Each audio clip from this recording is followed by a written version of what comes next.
When someone breaks your heart, the natural instinct is to try and fix it, chase after them, or prove your worth. But listen carefully, your value doesn't decrease because someone failed to recognize it. If he broke your heart, don't waste your tears building him up again. Instead, use that pain to reclaim your power. This isn't about revenge. This is about reminding yourself, his rejection is not your definition. And when you rise stronger, when you stand unshaken, you don't just heal, you break his ego without ever lifting a finger. When someone breaks your heart, the first instinct is often to reach for them, to try and hold on, to prove to them that you're still worth it. You want to show them they made a mistake. You want to explain, to plead, to remind them of what you brought to the table. But here's the truth. You don't have to feed his validation. Because every call you make, every message you send, every tear you try to show him, all of that fuels his ego. It convinces him that even though he walked away, he still has control. And the most powerful way to break that illusion is to cut off the supply. Stop giving him the attention he's expecting. Stop feeding the story he's telling himself. Think about it. People who walk away from you with arrogance, with entitlement, they don't leave to disappear. They leave believing you'll chase. They walk away confident that they still own a piece of you. And maybe they do, but only if you let them. The second you stop chasing, the second you stop explaining, something shifts. Silence becomes louder than any words you could ever say. It sends a message that screams, without you having to raise your voice, I don't need you to validate me. And I get it, silence isn't easy, because silence feels like doing nothing when your heart wants to do everything. It feels like you're letting him go without a fight. But let me ask you this. What are you really fighting for? Are you fighting for him to respect you? Are you fighting for him to notice you? Because if he broke your heart, he already showed you what your place is in his story. So why would you keep auditioning for a role in a story that doesn't deserve you? The most powerful stance you can take is to stop trying to prove. You don't need to call to remind him what he's missing. You don't need to post for the sake of making him jealous. Because if your intention is to get his attention, you're still handing him your power. True strength comes when you do those things for you, not for him. Work on yourself, grow, heal, glow, but not because you want him to see it. Do it because you finally realize you were always worth it, with or without his recognition. Every time you resist that urge to text, every time you hold back from explaining, every time you let silence do the talking, you're teaching him something he didn't expect. You're showing him that his ego doesn't run your world, that he doesn't get to keep taking while giving nothing in return, and maybe he'll notice, maybe he won't. But that's the beauty of it. You're no longer doing it for him, you're doing it for you. You're reclaiming the energy that was wasted on someone who didn't know how to protect it. And here's the irony. When you stop feeding his validation, that's when his ego begins to crack. Because nothing is more unsettling to someone who thought they had control than realizing you've walked away without hesitation, without pleading, without handing them the satisfaction of your pain. That silence, that strength, that refusal to beg, it speaks louder than any confrontation. So the next time your heart aches to run after him, remind yourself you're not starving without him. He's starving without the validation you once gave so freely. And the most powerful way to break his ego is to stop feeding it. When someone breaks your heart, it's easy to fall into the trap of thinking that somehow you weren't enough. You replay the moments in your mind, questioning what you could have done differently, wondering what you lacked, and doubting your own worth. But his rejection isn't proof of your inadequacy. It's only proof of his inability to value you. And that's why the most important thing you can do after heartbreak is to reclaim your self-worth. Not from him, not from anyone else, but from yourself. See, when you tie your value to someone else's recognition, you hand them the keys to your confidence. If they approve, you feel secure. If they withdraw, you collapse. And that cycle leaves you chasing people who were never meant to define you in the first place. The truth is, your value existed long before he entered your life, and it will remain long after he's gone. But you have to make the choice to see it. You have to stop asking, why wasn't I good enough for him? And start asking, why did I think he was the standard for me? Reclaiming your worth means rebuilding from the inside out. It means focusing on what makes you feel alive, not what makes him notice you. Pour into yourself the way you poured into him. Take the time to rediscover what excites you, what drives you, what reminds you that you are more than someone's option. Strengthen your body, sharpen your mind, pursue your passions, grow your discipline, not as a performance for anyone else, but as an investment in yourself. Because the more you rise, the more you start to see that his opinion was never the measurement of your value. And here's the thing about growth. It has a way of breaking egos without you even trying. Because when someone expects you to crumble, but instead you rise higher, that says everything. When he thought he was leaving you broken, but instead you come back more confident, more grounded, more secure, that shakes him in ways your words never could. You don't need to tell him he lost something good. You become living proof of it. But this isn't about revenge. This isn't about proving him wrong. This is about proving to yourself that no one has the power to determine your worth unless you hand it to them. It's about shifting from needing someone to validate you to knowing you validate yourself. And when you stand in that space, when you walk into rooms with the quiet confidence of someone who knows exactly who they are, you carry a presence that no heartbreak can take away. Remember, pain is temporary, but the lessons you learn from it can shape the rest of your life. Heartbreak can either shrink you into someone smaller, or it can shape you into someone stronger. And the difference lies in whether you let someone's inability to love you define you, or whether you decide that your worth is untouchable. So when he breaks your heart, don't collapse under the weight of his absence. Stand taller because of it.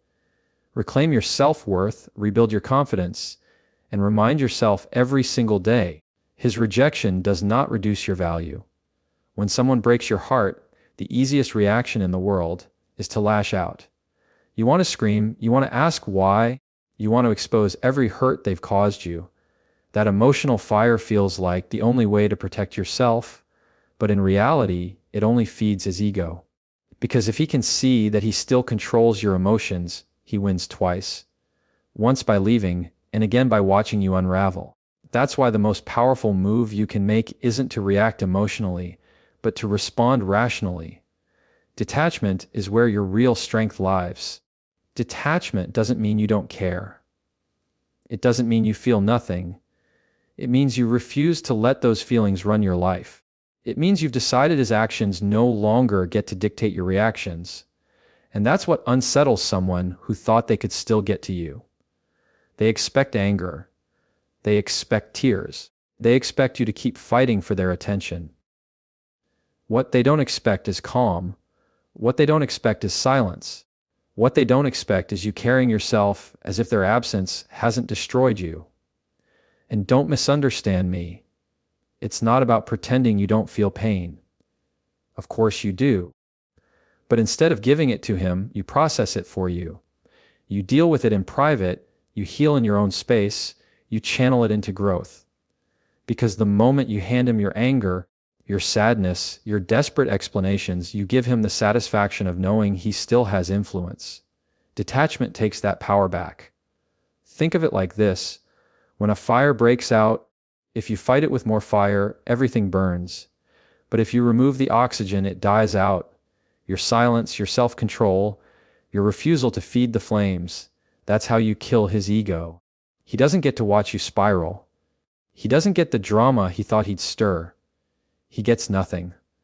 And that nothing echoes louder than any confrontation ever could. I know it feels unnatural because the heart wants release. It wants to express, to be heard, to make him understand what he's done. But here's the truth. He already knows. He knows the pain he caused. He knows the damage he left. You screaming it at him won't open his eyes. It only confirms that he still matters more than he should. Detachment, on the other hand, flips the script. It tells him, without words, you no longer have access to my emotions. And that stings more than anything you could say. It's about discipline, about choosing to pause when your heart wants to explode, about walking away instead of engaging in battles that leave you drained, about remembering that real power isn't in proving yourself right, it's in protecting your peace. And when you respond rationally, when you carry yourself with control instead of chaos, you remind yourself that his choices don't govern your stability. At the end of the day, nothing breaks an ego more than indifference. Because anger is still attention, jealousy is still attention, even hate is still attention. But indifference, that's freedom. That's when he realizes he no longer has access to the best parts of you. That's when he sees his grip is gone. And that's when you win, not by reacting, but by rising above it. So when he breaks your heart, don't give him the gift of your chaos. Give him the silence of your detachment, and let that speak louder than anything you could ever say. When someone breaks your heart, one of the traps you can fall into is trying to compete. You start thinking about how to make him jealous, how to prove you've moved on faster, how to show him you're happier without him. But here's the problem with competition. You're still tethered to him. You're still letting him dictate your moves, because everything you're doing is in response to him. And if your growth is fueled by his existence, then he still has a hold on you. That's why the real strength isn't in competing. It's in elevating, not to beat him, not to make him jealous, but to rise so high that his presence or absence no longer defines your direction. Elevation is about stepping into a higher version of yourself. It's deciding that the heartbreak may have slowed you down, but it won't stop you. It's about realizing that the best payback isn't a staged picture that he might see online. It's the life you create that he'll never be able to touch. And when you commit to that kind of growth, you stop playing small games. You stop wasting your energy on proving a point. You focus instead on becoming a point that doesn't need proving. That kind of shift changes everything. Because now your decisions aren't about him, they're about you. You go to the gym, not to make him regret leaving, but because you value your health. You improve your career, not to show off, but because you're building security and independence for yourself. You explore new passions, not because you want him to notice, but because you're rediscovering what makes you alive. That difference matters, because one path keeps you chained to his shadow, and the other frees you to create your own light.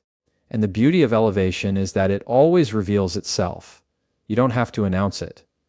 You don't have to flaunt it. People can feel it. When you carry yourself with confidence, when you live with intention, when you radiate peace instead of bitterness, that presence speaks louder than any revenge ever could. It tells the world, and him if he ever notices, that you didn't just survive, you transformed. But let me be clear, this isn't about becoming better than him. That's still competition. This is about becoming better than who you were yesterday. It's about measuring yourself against your own growth, not against someone else's mistakes. Because true elevation doesn't look sideways. It looks upward. It looks inward. It asks, how can I rise, no matter who tried to break me? And here's what happens when you elevate. People who underestimated you start to realize they can't reach you anymore. They can't disturb your peace. They can't play with your emotions. They can't pull you back into the same cycles. Because you've outgrown the place where they left you. And nothing bruises an ego more than realizing the person they thought they could control has stepped into a space they'll never touch again. So don't compete. Don't waste your time proving you've won. Winning isn't about him noticing your glow. It's about you no longer caring whether he does. That's when you've elevated. That's when the heartbreak loses its grip. And that's when you finally realize the real power move was never to beat him at his own game. It was to rise so high that he no longer even plays a role in your story. So when he breaks your heart, don't compete, elevate, and let your rise be the only response he never saw coming. One of the hardest things after heartbreak is that pull to let him back in. The late night messages, the calls when he's lonely, the excuses he makes just to test if the door is still open. Those moments are designed to see if he still has access to you. And sometimes because your heart is aching and the loneliness feels heavy, you consider it. You think, maybe just one more conversation, maybe just one more night, maybe he's changed. But every time you say yes to temporary comfort, you're saying no to your long-term peace. Protecting your energy means guarding your space from people who don't deserve to re-enter it. It's not about bitterness, it's about boundaries. Boundaries are not walls that block love, they're gates that protect it. And when someone has shown you through their actions that they can't handle your heart with care, your boundary has to be clear. That doesn't mean you have to hate him. That doesn't mean you wish him harm. It simply means you no longer allow him to take from you without giving back. Because access to you is a privilege, and privileges can be revoked when they're abused. Protecting your energy is learning to recognize the patterns. If he only reaches out when he needs something, attention, validation, comfort, that's not love, that's convenience. And if you continue to say yes to convenience, you rob yourself of the chance to experience something real. You cannot heal in the same place that broke you. You cannot move forward if you keep circling back to the very person who pushed you down. I know it's difficult because your heart doesn't just shut off overnight. It still remembers the good moments, it still misses the connection, it still craves the familiarity. But here's where your discipline has to step in and do what your emotions can't. Protecting your energy means reminding yourself that closure doesn't come from his words. It comes from your decision. You don't need another conversation to understand. You don't need his apology to heal. You don't need him to finally realize your worth in order to move on. Closure is not given, it's claimed. And you claim it the moment you choose to close that door. And here's the truth. When you set that boundary, it's going to break his ego more than anything else. Because people who expect you to stay available, even after they've hurt you, count on your weakness. They count on your forgiveness without change, your loyalty without respect, your love without limits. But when you finally draw the line, when you stop answering, when you stop giving him the access he once took for granted, he's forced to face a reality he didn't prepare for. He's forced to see that the version of you who tolerated the disrespect no longer exists. Protecting your energy is one of the purest forms of self-respect. It says, I am no longer willing to be drained by people who do not pour into me. It says, I am choosing my peace over your presence. And it says, I deserve a life where my love is not wasted. That kind of strength doesn't just heal you. It changes you. It turns heartbreak into wisdom, pain into clarity, and loss into growth. So when he breaks your heart, don't keep the door open for him to come back and do it again. Protect your energy, guard your space, and make it clear access to you is no longer available.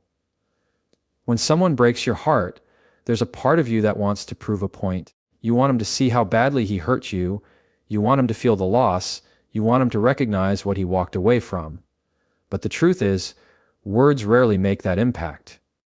You can scream, you can cry, you can try to explain every ounce of pain you're carrying. But at the end of the day, that only gives him more of your energy. The real statement isn't made with your voice. It's made with your life. Let your success do the talking. Because nothing cuts deeper into someone's ego than realizing that the person they expected to fall apart actually built something stronger without them. When you start thriving in areas he thought you couldn't, when you start smiling again without him being the reason, when you start living a life that looks lighter, brighter, and fuller, those are the moments that break his ego in ways your anger never could. Success is the silent language he can't ignore.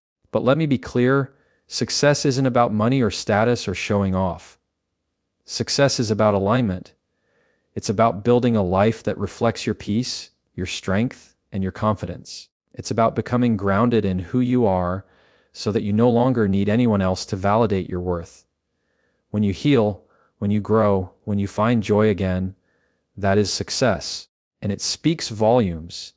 Think about it. If you post bitterness, if you show desperation, if you keep reacting to him, he knows he still has you.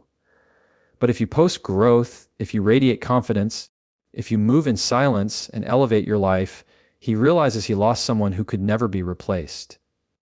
That's what breaks an ego, because his power didn't come from being in your life. It came from you thinking you couldn't live without him. And when you prove, not through words but through action, that you're better without him, that illusion shatters. Letting success do the talking also keeps you focused on what matters. Instead of wasting energy plotting ways to make him jealous or to get his attention, you redirect that energy into yourself. You build habits that strengthen you. You pursue dreams that inspire you. You surround yourself with people who genuinely value you. And little by little, your life becomes so full that his absence no longer feels like a wound. It feels like a blessing. And here's the beauty: you don't even have to announce it to him. You don't need to send screenshots. You don't need to drop hints. You don't need to prove a single thing. The right people will see your glow. And if he does too, it won't be because you pushed it in his face. It'll be because success has a way of speaking for itself. It carries a presence, a confidence, an undeniable strength that doesn't need validation. So let your healing be loud. Let your happiness be visible. Let your growth be undeniable. Not for him, not for revenge, but because you finally understand that your life was never meant to shrink for someone else's comfort. That's how you turn heartbreak into power.